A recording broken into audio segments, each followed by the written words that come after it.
Hi guys, so nandito pa rin tayo ngayon sa BGC for the event. And last day ngayon ng W3JS, it's YGG Web3 Game Summit.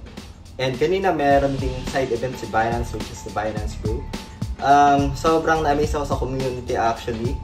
They are very positive and they are not talking with the price ng crypto, current crypto ngayon. Shoutout din sa mga na-meet natin guys dyan sa event. Sobrang na-appreciate ko yung pinaka-support ninyo. And today yung pinaka-discussions or pinaka-topic lang natin today is just dun sa mga nagtatanong kung ano na nga yung status ng copy trading natin, as well as yung announcement natin. We have upcoming Binance Futures Grand Tournament actually, no? So we're joining again. So last time pang second tayo, nakuha natin yung second spot. Hopefully yung team namin is that makapag-penetrate dun sa top 1, no? So yeah, I'll try my best then to do live stream during the tournament.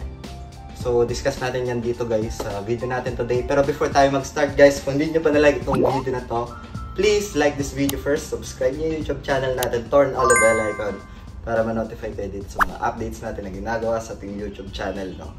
So ngayon, punta tayo sa laptop and then papakita ko sa inyo ano yung status ng copy trading ko, as well as yung paparating na Futures Grand Tournament guys. It's very exciting kasi I'll try to do live stream, and kung meron kayo mga questions during our live stream during the tournament is that pwede kayo magtanong sa live for other feedbacks as well.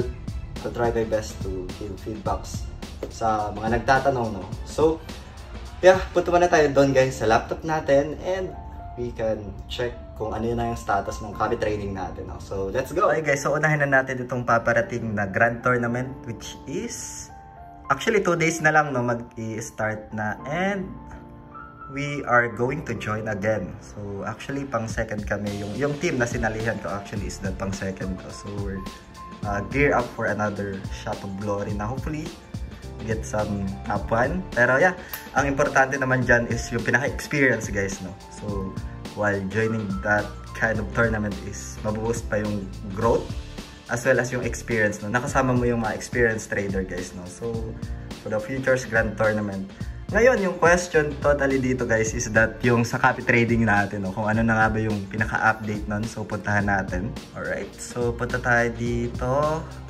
Oh no. So yeah, 85 USDT yung last time na pinaka-update natin dito. Tapos yeah, pwede nyo pa rin panoorin to guys, no, 5 days ago. So we give perspective. Gamit naman natin dito is yung phone natin. So yep, yeah, 85 USDT.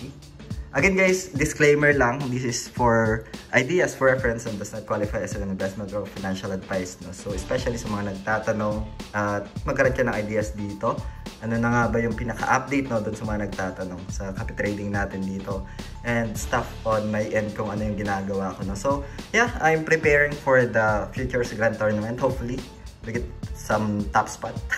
Pero yeah, 85 USDT yung pinaka-realized PNL natin. So let's check dito guys sa ating pinaka-dashboard. And then punta tayo dito sa trade and then copy trading, no. So yung official link guys ng application na ito, lalagay ko na lang sa description ng video na ito guys, no. So you have an ideas, or yung official link naman natin is that meron na ding trading fee discount, and para na rin makaiwas sa mga phishing links online guys, no? So you can use yung official link natin, and majority naman ng tutorials natin dito sa ating YouTube channel is for this app, no? So right now we have today's PNL. Check muna natin. We have 10 USDT profits kahit busy at nasa event tayo, no? So check muna natin dito. So let's check. Ayan.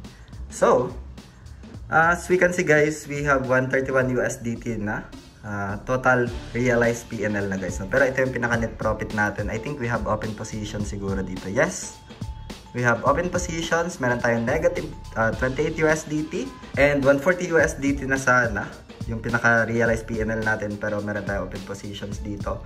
Ito guys is kinakopy ko lang guys, no, kasi we are busy right now, kaya ito other alternative ko ito na kahit nagta-travel or meron akong event na pinupuntahan is that meron pa rin siya ditong pinaka earnings guys, no. So yun, I'll be transparent naman dito. Yung mga negative pinapakita ko naman, Dito sa isa natin na Kinopia is that negative 9.38 and 140 USDT naman dito. So yeah, from 85 USDT down to actually nag-increase pa siya up to 140 USDT guys, no. But our net profit dito guys, since we have negative, is that ito 118 in USDT guys. So this is copy trading, so you just need to select profitable traders experience. And kung hindi nyo pa pala guys papanood itong video na ito, ayan, so you can watch this video naman, kaka-upload lang natin yan. And diniscuss ko naman dyan yung pinaka-criteria ko kung paano ako nagsiselect ng mga experienced trader, yung mga lead trader dito guys. So yun lang guys, maraming salamat ulit sa panunood. Hope you get some ideas dito sa video natin today. Hope you inspire. And kung meron man kayo mga questions, don't hesitate to ask lang dito sa comment section ng video na ito. Kung hindi nyo pa pala guys napapanood yung video natin for the beginners, is that click nyo lang tong video na to guys, and see you sa video na yun guys. Maraming salamat ulit sa panunood. Ingat tayong lahat. Peace out. Bye for now.